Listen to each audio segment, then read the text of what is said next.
Hi, my name is Chris Davis from Engage Insight, and this is our second video on client segmentation in our series on strategic business planning. And regarding client segmentation, there's been far too much focus on the transactional issues when we're talking about how we're segmenting our clients. So that is looking at how we're segmenting by assets, the client's profitability, what revenue streams that they're bringing in, their demographics. Very transactional based. It's important, but it's only half of the picture. What we also need to understand from a client perspective is really the behavior of our clients. How are they behaving? What are their motivations, their propensities, their sensitivities? What we basically need to do is, when we talk about strategy, is take a forward view on the business that these clients are bringing in and the forward view that we have on the relationship that we've developed with these particular clients. And the reason why that's important is because we can't measure it, we can't improve it. And also the fact is that the businesses in the past have looked at things in a very transactional way, which is normally looking through the rear mirror. It's very backward looking. It's looking at what revenues the client has already been produced.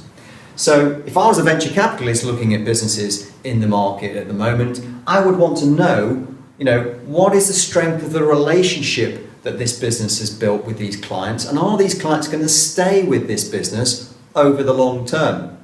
The way we can do that is take a look at what we call the client lifetime value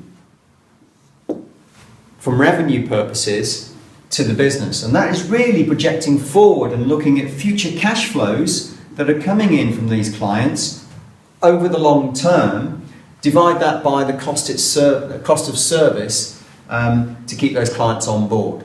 What we then need to look at is the loyalty rate that we've got with these clients. So what we're effectively doing, once we've got this figure of the client lifetime value of the future revenues that are coming through, we can times that by the loyalty rate. And if we've got a loyalty rate, for example, of 50%, that means we've got a 50-50 chance of keeping that client over the longer term. So that then focuses us from a segmentation point of view is, do we want to keep them? Or if we do want to keep them, how are we going to get that loyalty rate up? So what we then need to do is focus on behavior. And from that perspective, as I've mentioned, we're talking about key issues here about client motivations to stay with us, motivations to buy services. Are they motivated by us being a specialist, offering a niche service to them? What are their propensities to buy more from us? And what are their sensitivities to the services and the products that we're offering and the cost of them, the price that we're charging them?